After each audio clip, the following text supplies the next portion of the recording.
ప్రభునందు ప్రియమైన దేవుని బిడ్డలారా, ఆన్లైన్ ఆరాధనని ప్రార్థనతో ప్రారంభిద్దాం. స్తోత్రం తండ్రి, పరిశుద్ధుడైన దేవుడవు, పరమ దేవుడవు నాయన, రాజులకు రాజువు, రానయున్న దేవుడవు యేసయ్యా, మీకు వందనాలు, స్తోత్రములు తండ్రి. నాయన, నీ బిడ్డలు మీ దివ్యమైన వాక్యం వినే గొప్ప భాగ్యాన్ని మీరు కలగజేశారు. ఈ భాగ్యాన్ని నీ బిడ్డలు తమ జీవితంలో విశ్వాసంతో పొందుకునే వారిగా సిద్ధం చేయండి. మీ వాక్యమును హృదయంలో చేర్చుకొని వాక్యానుసారంగా నడిచే గొప్ప కృపను బిడ్డలందరికీ దయచేయండి. ఏ హృదయానికి ఏ వాక్యము అవసరమో అట్టి వాక్యమును అనుగ్రహించండి. వారి వారి హృదయాల్ని బలపరచండి, స్థిరపరచండి. మీ వెలుగులో బిడ్డలు నడుచున్నట్లుగా సిద్ధం చేయండి. దుష్టునికి చోటు లేకుండా దూరపరచండి. ఈ కార్యక్రమం అంతా ప్రారంభం నుండి ముగింపు వరకు మీరే అధ్యక్షత వహించి నాయన, దీనదాసుడైన నన్ను వాడుకొని మీరు మహిమ పొందమని యేసయ్య పరిశుద్ధమైన నామమును బట్టి ప్రార్థించి వాడుకొనుచున్నాం తండ్రి, ఆమేన్. జెసికా ఒక పాట పాడి వినిపించిన తర్వాత వాక్యాన్ని విందాం.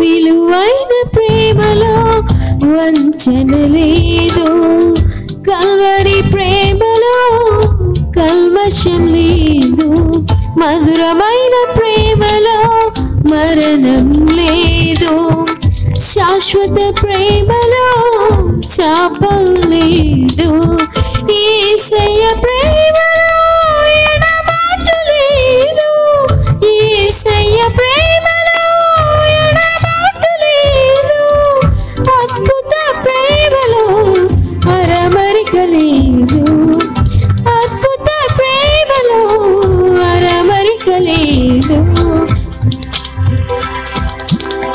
విలువైన ప్రేమలో వంచన లేదు, కల్వరి ప్రేమలో కల్మషం లేదు.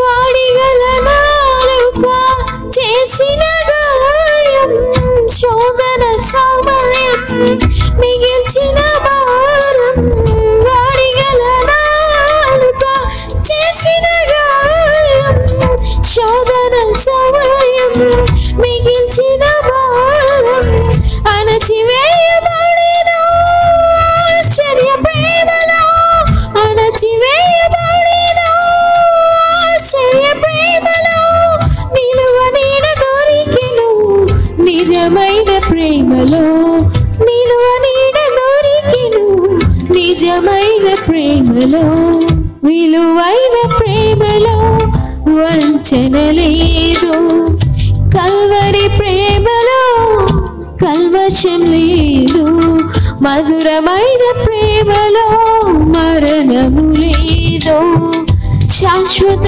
ప్రేమలో శాపం లేదు.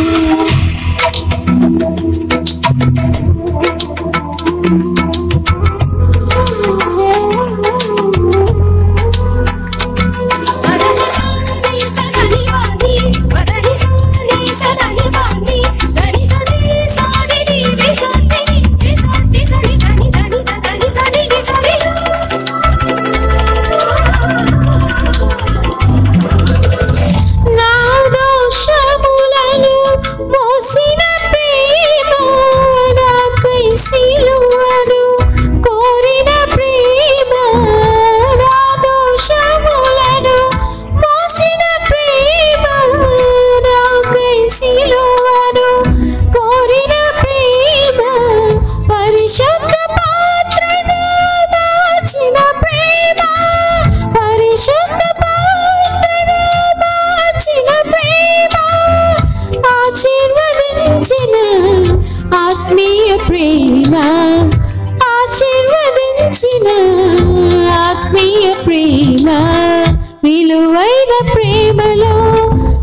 వంచన లేదు. కల్వరి ప్రేమలో కల్మషం లేదు. మధురమైన ప్రేమలో మరణము లేదు. శాశ్వత ప్రేమలో శాపం లేదు. యేసయ్య ప్రేమలో ఎడబాటు లేదు. యేసయ్య ప్రేమలో ఎడబాటు లేదు. అద్భుత ప్రేమలో అరమరిక లేదు. అద్భుత ప్రేమలో అరమరిక లేదు.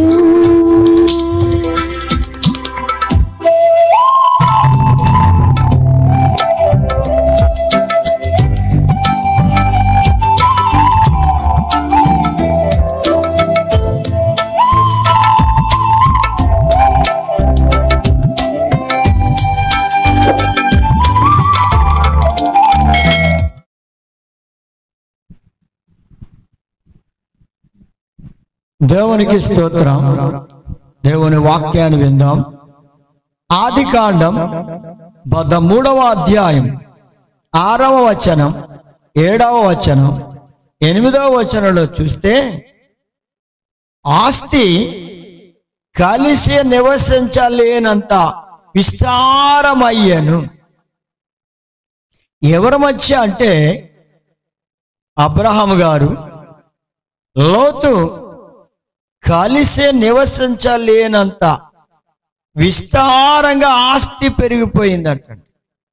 అబ్రహాము గారితో పాటు అబ్రహాము గారు తన అన్న కుమారుడైన లోతును వెంట పెట్టుకొచ్చాడు ప్రభు. అబ్రహాము గారు ప్రభువు అబ్రహాము గారిని పిలిస్తే అబ్రహాము గారు అన్నగారి కుమారుని లోతును వెంట పెట్టుకుని వచ్చాడు. ఇప్పుడు వెంట పెట్టుకుని వచ్చిన తర్వాత వీళ్ళందరూ కలిసి ఉంటే నిజంగా ఆస్తి అంట విస్తారంగా పెరిగిపోయింది. దేవుడు ఆశీర్వదించాడు. అంతకంతకి ఆస్తి పెరిగిపోతూ వచ్చింది. ఆస్తి ఎప్పుడైతే విస్తారంగా పెరుగుతో ప్రియమైన దేవుని బిడ్డలారా, అన్ని సమస్యలే ఉత్పన్నమవుతాయి. కనుక ఆస్తి పెరగడం వల్ల నెమ్మది ఏమి ఉండదు. ఆస్తి అధికంగా పెరిగే కొద్దీ నెమ్మది ఉండదు. ఆ క్రమములో అబ్రహాము గారి యొక్క పశువుల కాపర్లు, లోతు యొక్క పశువుల కాపర్లు వాళ్ళు గొడవ పడ్డారండి. కలహం బయలుదేరింది వాళ్ళకి మధ్యలో. ఇంతకీ పశువులను మేపే కాపర్లకి, అబ్రహాము గారు పశువుల కాపర్లు, లోతు పశువుల కాపర్లకి మధ్యలో కలహం ఏర్పడింది. ఆ కలహం ఏర్పడడం వల్ల ఏమైందంటే అబ్రహాము గారు అన్నాడు, లోతు నీవు నా రక్త సంబంధివి, రక్త సంబంధుల మధ్య కలహాలు ఉండకూడదు. ఎంత మంచి స్వభావం కలిగి ఉన్నారో అబ్రహాము గారు ఒక్కసారి ఆలోచించండి ప్రియమనొద్దామని పెట్టారు. రక్త సంబంధాల మధ్య కలహాలు ఉండకూడదు. రక్త సంబంధాల మధ్య సమాధానం ఉండాలి. రక్త సంబంధాల మధ్య ఐక్యత ఉండాలి. రక్త సంబంధులు ఒకరిని ఒకరు ప్రేమించుకుంటూ ఉండాలి. కలహాలు పడకూడదు, ద్వేషాలు ఉండకూడదు, అసూయ ఉండకూడదు, పగ ఉండకూడదు. ప్రేమనొద్దామని బిడ్డలారా, అందుకే రక్త సంబంధాల మధ్య కలహాలు ఉండకూడదని అబ్రహాము గారు ఎంత స్పష్టంగా చెప్పారో చూడండి. మరి యేసు ప్రభు నమ్ముకున్న బిడ్డల జీవితంలో వారు కూడా యేసు ప్రభు యొక్క రక్తములో కొట్టగబడిన వారు గనుక వారందరూ కూడా, రక్షించబడిన వారందరూ కూడా ఆయన రక్త సంబంధులు గనుక ఆయన రక్త సంబంధుల మధ్య కూడా కలహాలు ఉండకూడదు, ఉండవు. యేసయ్య రక్త సంబంధుల మధ్య కలహాలు ఉండకూడదు.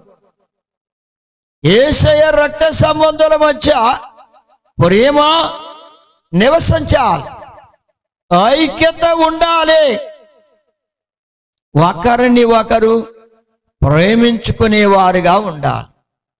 కానీ ఈ కడవరి దినాల్లో యేసు ప్రభు రక్త సంబంధులైన వారిలో కూడా అక్కడక్కడక్కడ కనబడుతూ ఉంది ప్రేమ లోపించడం, ప్రేమ లోపించడం కనబడుతుంది. అందుకే సంఘమును గూర్చి కూడా దేవుడు చెప్తున్న మాట ఏమిటంటే, నీవు మొదటి ప్రేమను విడిచిపెట్టావు గనుక నీ మీద నేరం మోపవలసి వస్తుంది అన్నాడు.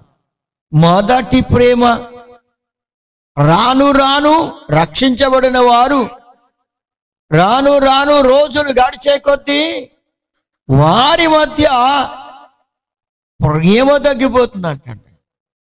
ఎందుకు తగ్గిపోతుంది ప్రేమ అని ఎప్పుడైనా ఆలోచిస్తే, నా ప్రియమైన దేవుని బిడ్డలారా, ఎవరి మట్టుకు వారు స్వార్థాన్ని పెంచుకుంటూ పోతే, స్వార్థాన్ని పెంచుకుంటే యేసయ్య రక్త సంబంధుల మధ్య కూడా ప్రేమ తగ్గిపోతుంది. అందుకే సంఘ బిడ్డలలో ప్రేమ తగ్గిపోతుంది అంటే దానికి కారణం ఏమిటి? మొదటి ప్రేమ తగ్గిపోవడానికి కారణం ఏమిటి? ప్రేమన దేవుని బిడ్డలారా, స్వార్థమే. స్వార్థమేనండి. స్వార్థం అనేది దేవుని బిడ్డలకు పనికి రాదు. అందుకే ప్రభు అన్నాడు, నిన్ను వలే నీ పొరుగు వారిని ప్రేమించు.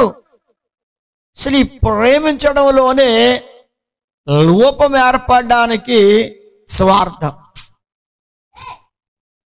తమ సొంత కోరికలు, తమ సొంత ఆశలను నెరవేర్చుకోవాలనుకునే ఉద్దేశం కలిగినప్పుడు అక్కడ కలహాలు బయలుదేరుతున్నాయి.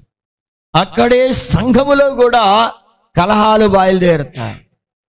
ఐక్యత లోపిస్తుంది, సమాధానం కరువైపోతుంది. ప్రేమనద్దామని బిడ్డలారా, కానీ ప్రేమ కలిగి ఉంటే ఏవి దగ్గరకు చేరవు. సంఘములో కూడా ప్రేమ నివసించాలి. దేవుడు ప్రేమ అయ్యున్నాడు. ఆ ప్రేమ కలిగిన దేవుడు ప్రేమ చూపించాడు నీ ఎడల.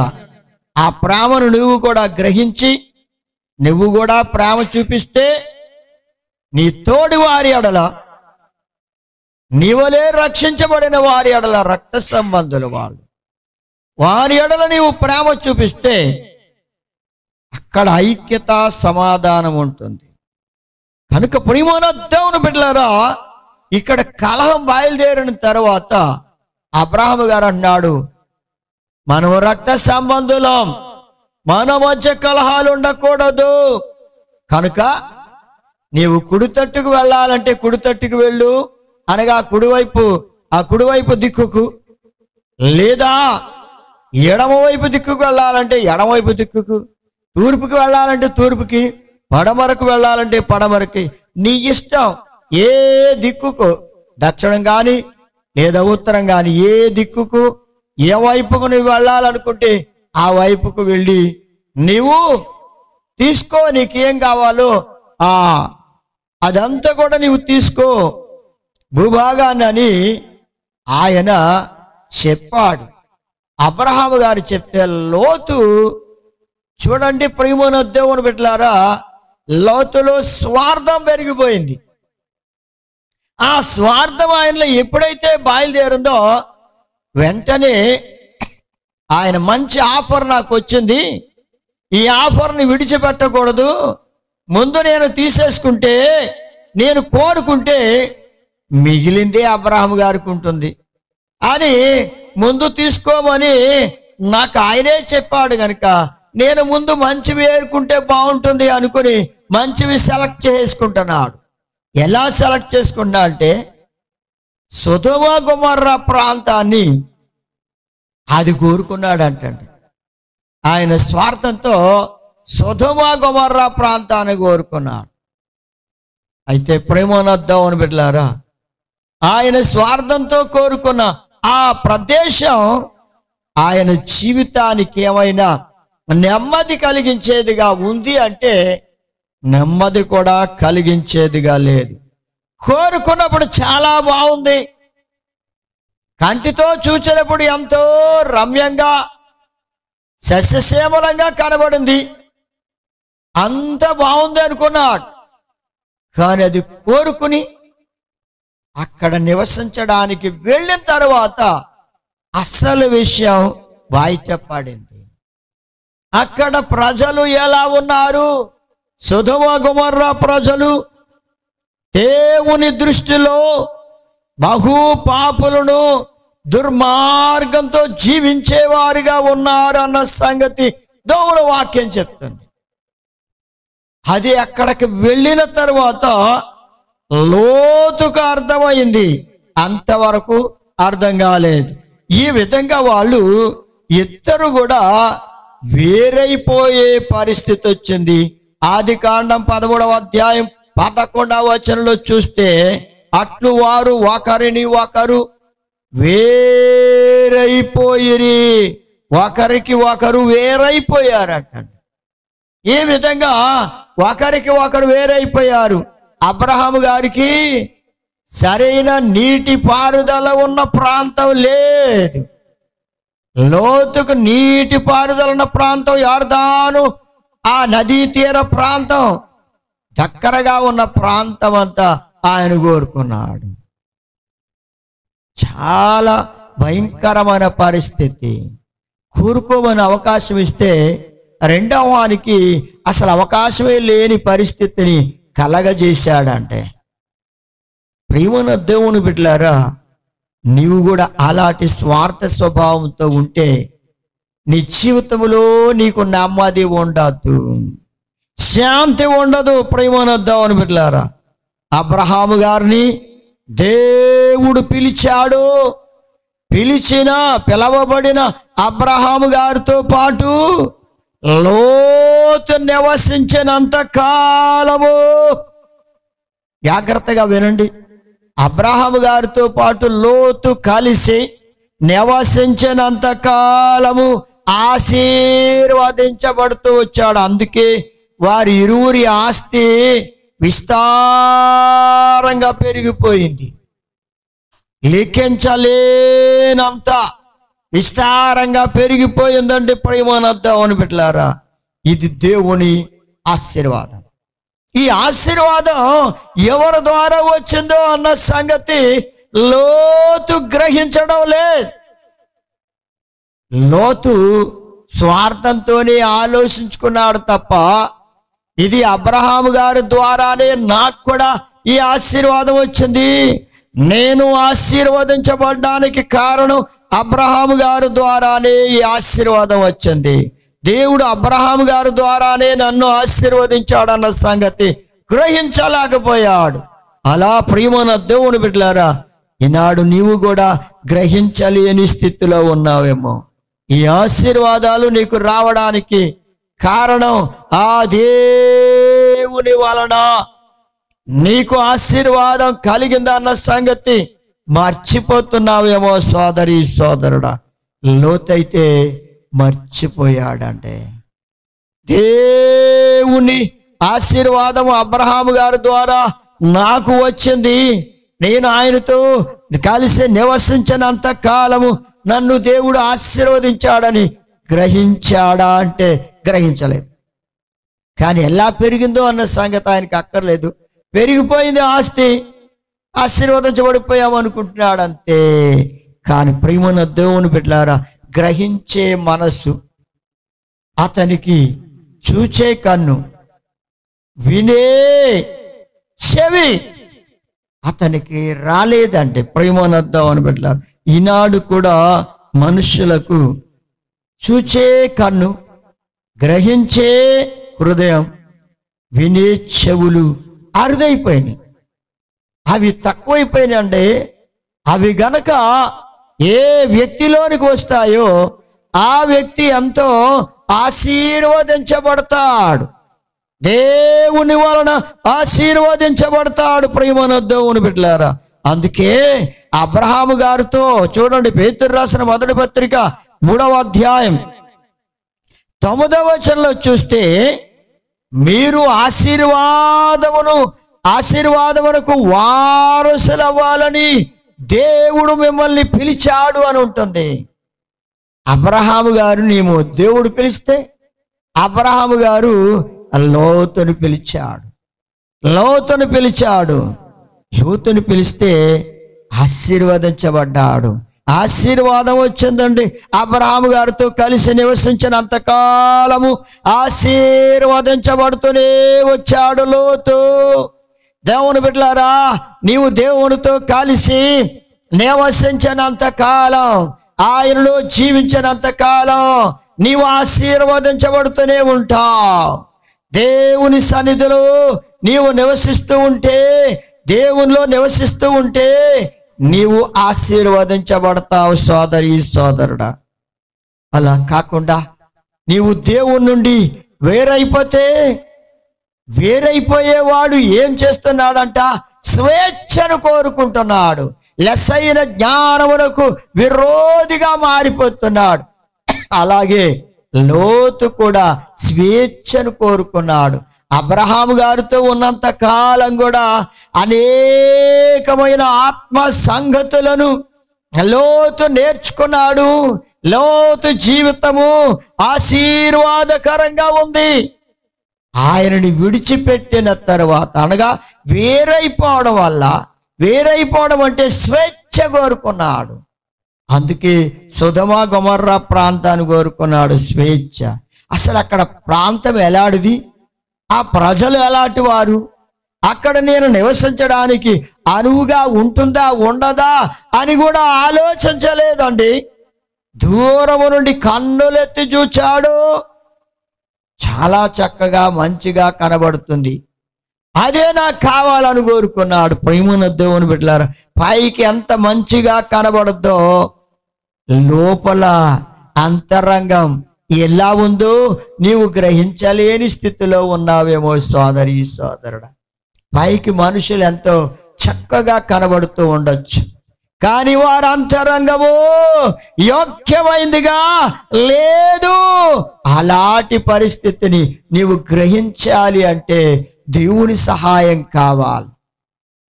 అందుకే లోతు గ్రహించలేకపోయాడండి. అబ్రహాము గారితో నివసించినంత కాలం ఆశీర్వదించబడుతూనే వచ్చాడు. కానీ వేరైన తర్వాత ఈ ఆశీర్వాదము అతని మీద నుండి తొలగిపోయింది. ఆ ఆశీర్వాదం తొలగిపోయింది. చూడండి, మొదటి మాట, ఆశీర్వాదము తొలగిపోయింది. ఆయనతో అబ్రహాము గారితో కలిసి ఉన్నంతకాలం ఆశీర్వదించబడ్డాడు. అబ్రహాము గారి నుండి వేరైపోయిన తరువాత ఆశీర్వాదము అతని మీద నుండి తొలగిపోయింది. మొదటి మాట. రెండవ మాటలోనికి వెళదామండి. ఆదికాండము 12వ అధ్యాయం 8వ వచనంలో చూస్తే, అబ్రహాము గారితో కలిసి ప్రార్థించే అనుభవం కలిగి ఉన్నాడు లోతు. చూడండి, ఒక్కొక్క అనుభవాన్ని లోతు అబ్రహాము గారి ద్వారా ఏం నేర్చుకున్నాడు, ఎలా నేర్చుకున్నాడు అని చూస్తే గొప్ప అనుభవాలు అబ్రహాము గారితో కలిసి ఉన్నప్పుడు నేర్చుకున్నాడండి. ఆయన నుండి వేరైపోయిన తరువాత ఈ అనుభవాలన్నీ కూడా అతనిలో నుండి ఆవిరైపోయినాయండి. ఈ అనుభవాలన్నీ విడిచిపెట్టేశాడు. అందుకే దేవుని బిడ్డలారా, దేవుని దాసులతో నీవు కలిసి జీవిస్తూ ఉంటే, వారి మాట వింటూ దేవునికి ఇష్టడైన బిడ్డగా నీవు జీవిస్తే అంతకంతకు ఆశీర్వదించబడతావు. గొప్ప అనుభవాలని నేర్చుకుంటావు. అందుకే సేవకుల దగ్గర నుండి గొప్ప అనుభవాలని నేర్చుకోవాలి. అబ్రహాము గారి దగ్గర నుండి లోతు నేర్చుకున్న అనుభవం చూడండి. ప్రియమైన దేవుని బిడ్డలారా, ప్రార్థించే అనుభవం. మరి నీ జీవితంలో దేవుని మందిరానికి వెళుతున్నావు, దేవుని సేవకుని ద్వారా ప్రార్థించే అనుభవం, అబ్రాహాము గారు ప్రార్థించే ప్రార్థన అనుభవాన్ని లోతు కూడా నేర్చుకున్నాడు ఆ అనుభవాన్ని. మరి నీవేం చేస్తున్నావు సోదరి సోదరుడా? దేవుని మందిరానికి వెళుతున్నావు, దేవుని సేవకుడి ద్వారా ప్రార్థించే అనుభవాన్ని నేర్చుకుంటున్నావా? లేకపోతే నాకెందుకులే ప్రార్థన అనుకుంటున్నావా? ప్రతి విషయంలోనూ అబ్రహాము గారు దేవునికి ప్రార్థన చేస్తూ వచ్చాడు. ఆయన బలిపీఠం కట్టి, చూడండి ప్రేమన దేవుని బిడ్డలారా, ఆదికాండం 12వ అధ్యాయం 8వ వచనంలో చూస్తే అబ్రహాము గారు బలిపీఠమును కట్టి దేవుని నామములో ప్రార్థన చేశాను. అబ్రహాము గారు బలిపీఠం కట్టడం, ప్రార్థన చేయడం. మరి నీవు నీ హృదయాన్ని ప్రభువులో కట్టుకొని ప్రార్థన చేయాలి. అబ్రహాము గారిలా బలులు అర్పించినట్లుగా నీవు ప్రార్థన చేయాలి. ప్రేమనొద్దామని బిడ్డలారా, ఇలాంటి ప్రార్థన అనుభవము నీ జీవితంలోనికి వచ్చిందా? ఇంకా ప్రార్థనకు దూరంగా ఉంటున్నావా? ఎంతకాలం ప్రార్థన చేయకుండా దూరంగా ఉంటావు? లోతు అబ్రహాము గారితో కలిసి ఉన్నంత కాలం ప్రార్థించే అనుభవం నేర్చుకోవాలి. ప్రేమనొద్దామని బిడ్డలారా, ప్రార్థించే అనుభవాన్ని కలిగి ఉండాలి. అబ్రహాము గారి దగ్గర లోతు నేర్చుకోవడమే కాకుండా ఇంకా అనేక మంది అబ్రహాము గారిని చూచి అబ్రహాము గారు ఇలా ప్రార్థన చేస్తున్నారు, అలా నేర్చుకున్నారు. 318 మంది సేవకులు ఆయనకున్నారు. ఆ పనివారు కూడా అబ్రహాము గారు ప్రార్థన చేసినట్లే వారు కూడా ప్రార్థన చేయడం మొదలుపెట్టారు, నేర్చుకున్నారు. అలాగే ఎలియాజరు కూడా అబ్రహాము గారు చేసే ప్రార్థనను చూచి అలాంటి ప్రార్థన అనుభవాన్ని ఎలియాజరు అంటే మొదటి సేవకుడిగా లెక్కించబడుతున్నాడు. ప్రథమ సేవకుడిగా ఎలియాజరు అబ్రహాము గారి దగ్గర పెరుగుతూ ఉన్న సేవకుడు, పనివాడు. అతను కూడా ప్రార్థన నేర్చుకున్నాడు అబ్రహాము గారి ద్వారా. అలాంటి అనుభవం నా ప్రియమైన దేవుని బిడ్డలారా, దేవుని సేవకులు ప్రార్థించే అనుభవాన్ని నేర్పేవారుగా ఉండాలి. కనుక వారిని చూచినప్పుడు, సేవకులను చూచినప్పుడు ప్రార్థించే అనుభవం వారి నుండి మీరు నేర్చుకోవాలి సోదరి సోదరుడా. ఇదిగో లోతు కూడా అలాగే నేర్చుకున్నాడు. అతని ప్రతి అవసరం కోసం దేవునిని అడిగి పొందుకోవడానికి ప్రార్థన చేసేవాడు.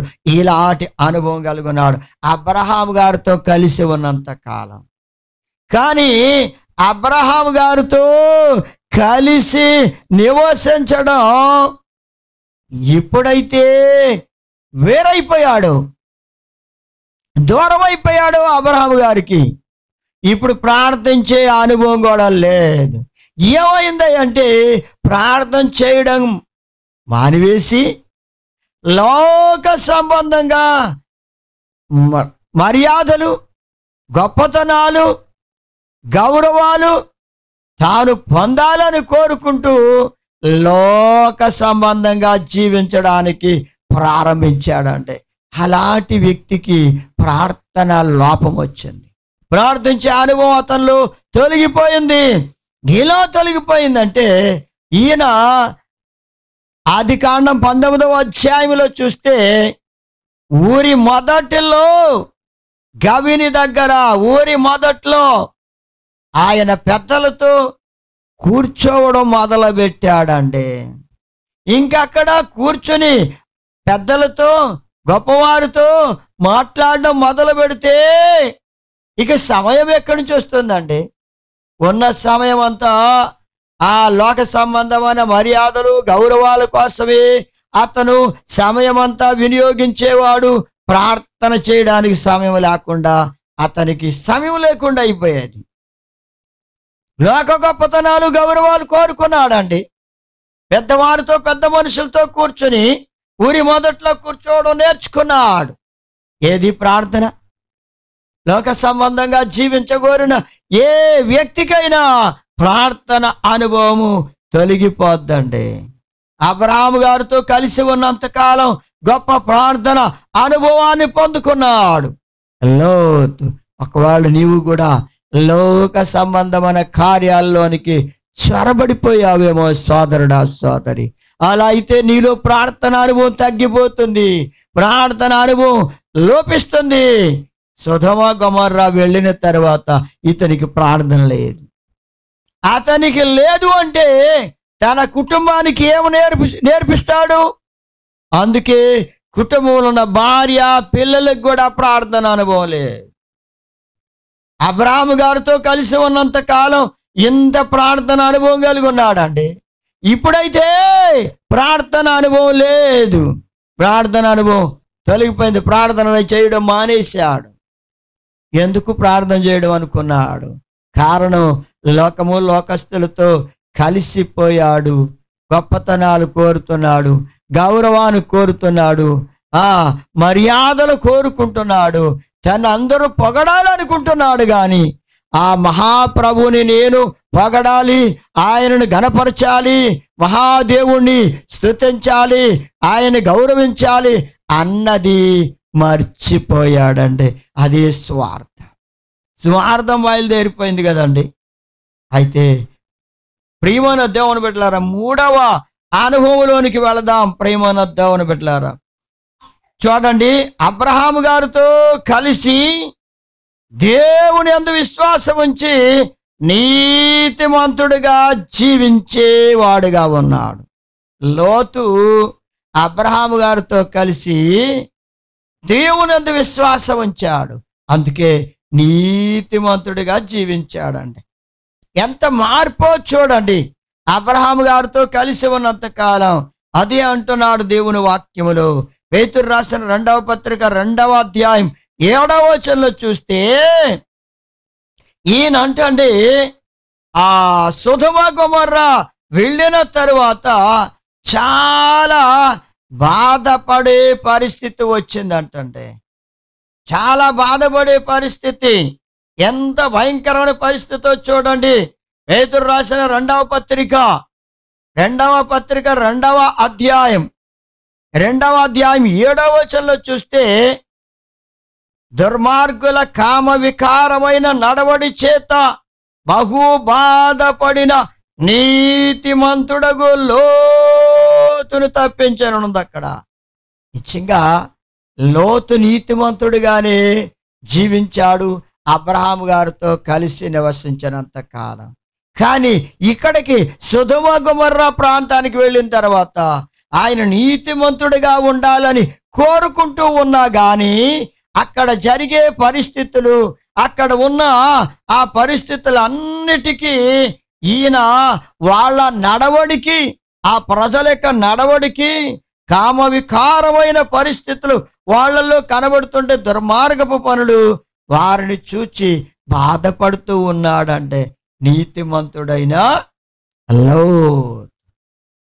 నిజంగా ప్రియమైన దేవుని బిడ్డలారా, అబ్రహాము గారితో కలిసి ఉన్నంత కాలం ఆయన విశ్వాసం కలిగి ఉన్నాడు దేవుని యందు.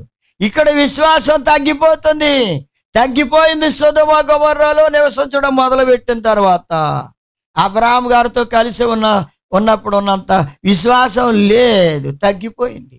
లోకం వైపు చూడడం మొదలుపెట్టాడు, దేవుని వైపు చూడడం మానివేశాడు, దేవుని యందు విశ్వాసం ఉంచడం మానివేశాడు. అందుకే అతని జీవితంలోనంటండి నీతిమంతుడిగా ఉన్నవాడు నీతిమంతుడిగా జీవించడానికి ఎంతో శ్రమ పడాల్సిన పరిస్థితి అతనికి వచ్చింది. చాలా బాధపడుతూ వచ్చాడంటండి. క్షణం కూడా అతని మనసు నొప్పించబడుతుంది, బాధపడుతూనే వచ్చాడు. వారు చేసే పనులు అతన్ని ఎంతో దుఃఖపెడుతూనే వచ్చాయి. కానీ అబ్రహాము గారితో కలిసి ఉన్నంత కాలం నీతిమంతుడిగా జీవించినప్పుడు సంతోషంతో జీవించాడు. ఇక్కడ సంతోషం లేదు. ఆనందం లేదు, ఎంతో బాధపడుతున్నాడండి. ఎవరికి చెప్పుకోలేని పరిస్థితి వచ్చింది అతనికి. ఎవరికి చెప్పుకోలేకపోతున్నాడు. కోరుకున్నది నేనే గనుక నేనిక అబ్రహాము గారితో చెప్పలేను, ఎవరితోటి చెప్పలేనని చెప్పుకోలేకపోతున్నాడు. తనలో తాను చాలా బాధ అనుభవిస్తూనే ఉన్నాడు. అలాంటి వానికి నెమ్మది లేదండి. లోతుకు నెమ్మది లేదు, లోతుకు శాంతి లేదు, లోతుకి సమాధానం లేదు, కుటుంబంలోనే లేదు. భార్య పిల్లల మధ్య అతనికి సమాధానం లేదు. పైకి ఎంతో చక్కగా ఇతర ప్రాంతాల నుంచి వచ్చాడు లోతు, చాలా మంచివారండి అని చెప్పుకునేలా పైకి మంచివారిగా కనబడుతున్నారు, కానీ కుటుంబంలో సమాధానం లేదు, నలుగురు మధ్య సమాధానం లేదు. కానీ పైకి ఎవరన్నా వస్తే వాళ్ళందరితో ఒకటే మాటలా కనబడుతున్నారంటే, బా ఎక్కడ ఏమీ లోపం లేనట్లుగానే వాళ్ళు ఒకే మాటలా మాట్లాడుతున్నారు.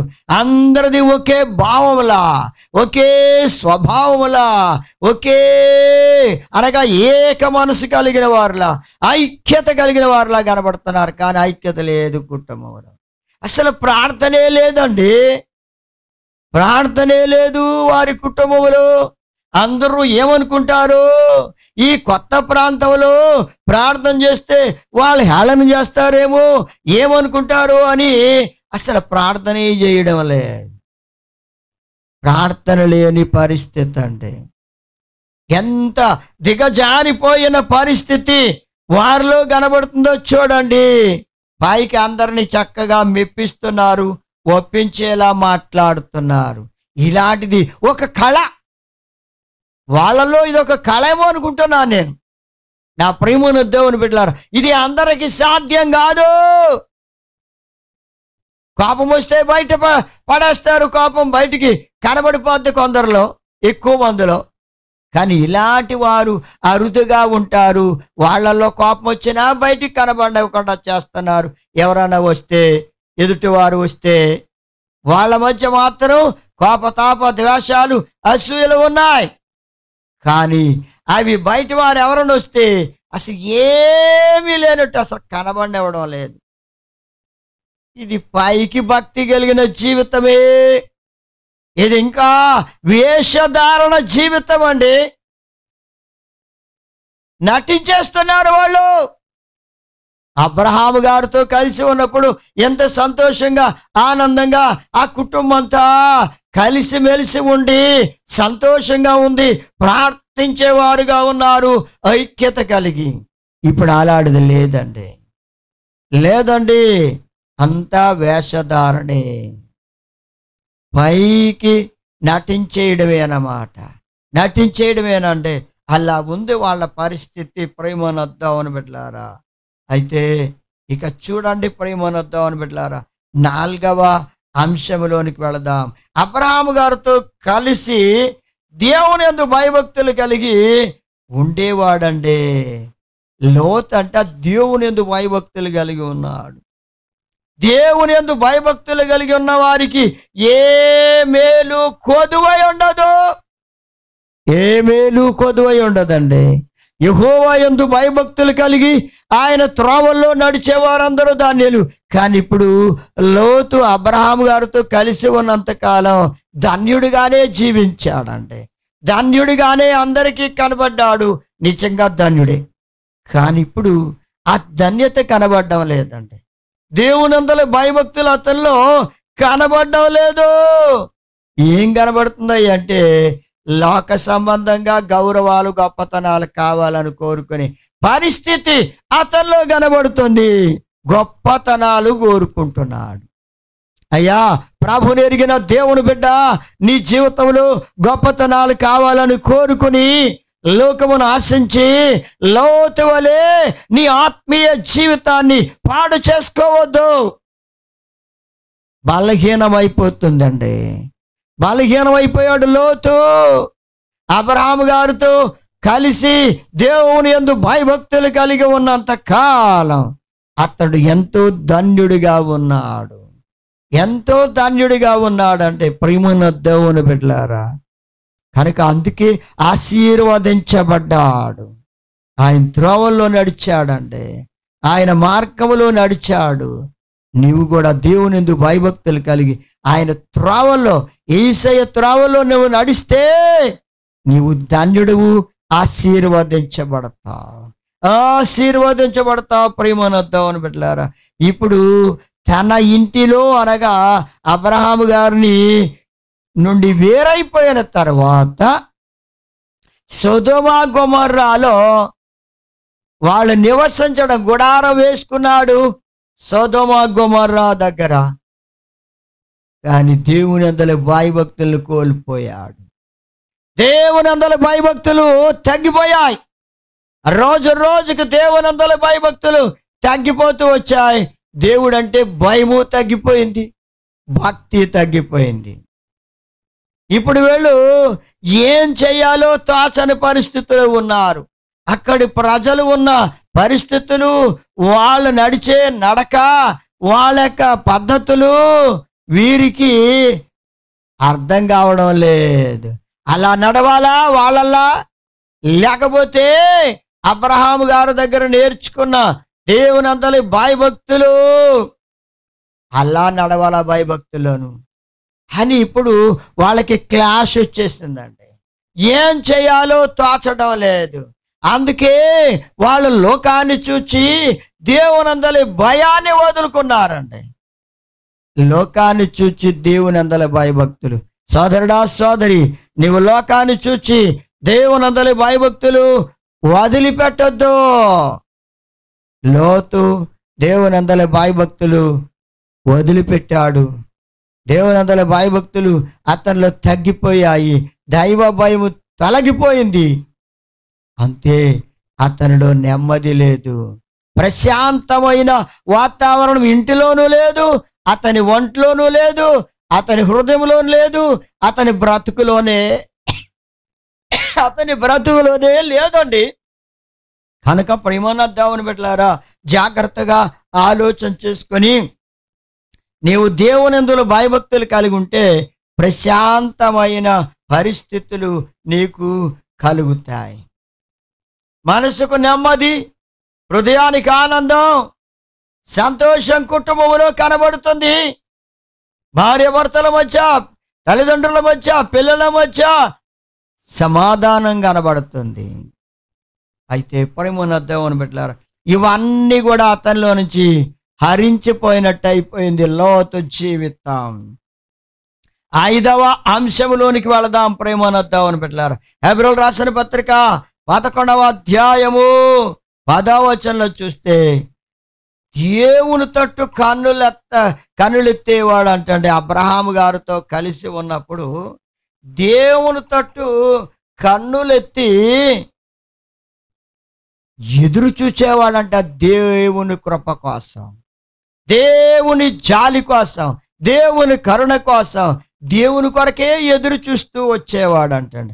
అదే హెబ్రోలు రాసిన పత్రిక 11వ అధ్యాయం 10వ వచనంలో చూస్తే, అబ్రహాం గారు దేవుడు దేనికి శిల్పి నిర్మాణకుడై ఉన్నాడు, ఆ గొప్ప పట్టణము కొరకు ఆయన ఎదురు చూస్తూ వచ్చాడు అబ్రహాం గారు. అలాగే లోతు కూడా అబ్రహాము గారిని బట్టి దేవుని రాజ్యం కొరకు ఎదురు చూస్తూ ఉన్నాడు, ఆయనతో అబ్రహాము గారితో కలిసి ఉన్నంత కాలం. మరి ఇప్పుడైతే అబ్రహాము గారిని విడిచిపెట్టి సొదొమ గొమొర్రా ప్రాంతానికి వెళ్ళిన తర్వాత, నా ప్రియమైన దేవుని బిడ్డలారా, అతనిలోనట్టండి దేవుని కొరకు ఎదురు చూచే మనసు తగ్గిపోయింది. దేవుని కొరకు ఎదురు చూడడం తగ్గిపోయింది. దేవుని కొరకు ఎదురు చూడడం లేదు, మనుషుల కోసం ఎదురు చూస్తున్నాడు. గొప్పవారి కోసం, గనుల కోసం, ధనవంతుల కోసం, లోక సహాయం కొరకు, మనుష్యుల కొరకు ఎదురు చూస్తున్నాడు. మనుష్యుల యొక్క అండ కోసం ఎదురు చూస్తున్నాడు, వారి సహాయం కొరకు ఎదురు చూస్తున్నాడు. అబ్రహాం గారితో కలిసి ఉన్నప్పుడు దేవుని కొరకు ఎదురు చూచాడు. మరి సోదరి సోదరుడా, మరి నీ దేవుని కొరకు ఎదురు చూస్తున్నావా? లోకం కొరకు ఎదురు చూస్తున్నావా? లోకస్తుల కొరకు, లోక కార్యాల కొరకు, లోకం కొరకు ఎదురు చూస్తున్నావా? దేనికోసం ఎదురు చూస్తున్నా? లోతు సొదొమ గొమొర్రాకు వెళ్ళిన తర్వాత ఎంత మార్పు వచ్చిందో చూడండి. ఎన్ని అనుభవాలన్నీ ఆవిరైపోయినాయి. మరి నీ జీవితంలో ఈ అనుభవాలు అబ్రహాము గారితో కలిసి ఉన్నప్పుడు లోతులో ఎలా మంచి అనుభవాలు ఉన్నాయో అలాంటి అనుభవాలు నువ్వు కలిగి ఉంటే ధన్యుడు అవుతావు. కానీ అబ్రహాము గారిని విడిచిపెట్టి దూరంగా వెళ్ళిన తర్వాత అతనిలో ఉన్న ఈ అనుభవాలన్నీ, అబ్రహాము గారి ద్వారా నేర్చుకున్న ఆ అనుభవాలన్నీ కూడా ఆవిరైపోయాయి. మరి నీ జీవితంలో కూడా అలా ఆవిరైపోతున్నాయేమో. జాగ్రత్త ప్రేమ దేవుని బిడ్డ, దేవునితో కలిసి ఉండు, దేవునితో సహవాసం చేయి. నీకు ఈ గొప్ప అనుభవాలన్నీ నీ జీవితంలో ఉంటాయి సోదరి సోదరుడా. అందుకే అబ్రహాము గారితో కలిసి ఉన్నంత కాలం అంట ఇంకో గొప్ప అనుభవం ఏమిటంటే, ఆయనలో కనబడింది ఏమిటంటే సువాసనిచ్చేవాడుగా ఉన్నాడంట. సువాసనిచ్చేవాడుగా. అందుకే ఎఫెసీయులకు రాసిన పత్రిక 5వ అధ్యాయం 2వ వచనంలో చూస్తే, నీవు దేవుని కొరకు పరిమళ సువాసనగా ఉండాలని దేవుడే నీ కొరకు ఆయన ప్రాణాన్ని అర్పించాడు. సోదరి సోదరుడా, నీవు పరిమళ సువాసనగా ఉండాలని, నీవు మంచి సాక్ష్యం కలిగి ఉండాలని, నీవు దేవుని బిడ్డగా జీవించాలని, నీలో ఉన్న ప్రతి అపవిత్రతను తీసివేయడానికి ఆయనే శిలువ మీద బలైపోయి రక్తం చెందించి నిన్ను పరిశుద్ధపరిచి నిర్దోషములను కడిగి పవిత్రపరిచి నిన్ను పరిమళ సువాసనగా చేశాడు. కనుక పరిశుద్ధుడైన బిడ్డగా చేశాడు నిన్ను. ఈ పరిశుద్ధత, ఈ పరిమళ సువాసన అనే పరిశుద్ధత నీలో ఉండాలి. అబ్రహాము గారిని విడిచిపెట్టి వెళ్ళిన తర్వాత ఎలాంటి సువాసన లేదు, పరిమళ సువాసన లేదు. లోతుకి సువాసన అంతా పోగొట్టుకున్నాడండి. మంచి సాక్ష్యాన్ని పోగొట్టుకున్నాడు. లోతు మంచి సాక్ష్యాన్ని పోగొట్టుకున్నాడు. దేవుని బిడ్డలారా, దేవుణ్ణి నీవు విడిచిపెడితే నీకు దేవుడిచ్చిన ఆ గొప్ప సాక్ష్యం, మంచి సాక్ష్యం పోగొట్టుకుంటావు. జాగ్రత్త. ఇకనైనా నీవు ప్రభుతో కలిసి ఆయనతో సహవాసం చేసి, అబ్రహాము గారితో లోతు సహవాసం చేసినంత కాలం, ఇలా కలిసి ఉన్నంతకాలం ఎంత మంచి అనుభవాల్ని పొందుకున్నాడో, నేర్చుకున్నాడో, వాటిని అనుసరించి నడిచాడో, అలా నీవు దేవునితో కలిసి జీవిస్తూ ఈ గొప్ప అనుభవాలు నీవు నేర్చుకుని ప్రభు ద్వారా ఆయనలో నడిస్తే నిత్య జీవానికి చేరతావు. దేవుడు నిన్ను ఆశీర్వదిస్తాడు. దేవుడి వాక్యం దీవించుగాక. ఆమేన్. ప్రేమైన దేవుని బిడ్డలారా, ప్రార్థన చేద్దాం. స్తోత్రం తండ్రి, పరిశుద్ధుడు పరిశుద్ధుడు పరిశుద్ధుడైన దేవుడు నాయన, మీ మహాప్రేమను బట్టి, వాత్సల్యతను బట్టి నీ బిడ్డలు ఈ వాక్యమును వినడానికి కృప చూపారు నాయన. విన్న వాక్యం వారి హృదయాల్లో ఫలింపచేయండి. వాక్యానుసారమైన జీవితాలు దయచేయండి. అబ్రహాము గారితో లోతు కలిసి ఉన్నంత కాలం గొప్ప గొప్ప అనుభవాలని పొందుకున్నాడు ప్రభువా. అలాంటి అనుభవాలని నాయన మీతో కలిసి నివసించి నీ బిడ్డలు మీతో సహవాసం చేసి నేర్చుకుని ఆత్మ అనుభవాల బిడ్డలకు నేర్పించి మహిమ పొందండి. బిడ్డల కుటుంబాలని దీవించండి, వారి కుటుంబాలని ఆశీర్వదించండి, రక్షించండి ప్రభువా. రక్షణ మార్గములో నడిపించండి. రక్షించబడిన బిడ్డలను బలపరచండి, స్థిరపరచండి. బిడ్డల కుటుంబాలని ఆశీర్వదించండి. అలాగే దేశాన్ని, దేశ నాయకుల్ని, రాష్ట్రాన్ని, రాష్ట్ర నాయకుల్ని, గ్రామాన్ని, గ్రామ నాయకుల్ని ఆశీర్వదించండి.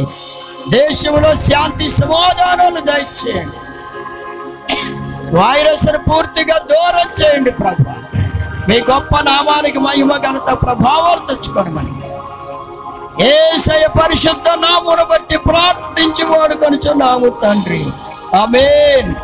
మన తండ్రి అయిన దేవుని ప్రేమ, ప్రభు అయిన యేసుక్రీస్తు వారి కృప, పరిశుద్ధాత్మ సహవాస బిడ్డలందరికీ సదాకాలం తోడై నాడి పెంచునుగా. ఆమేన్.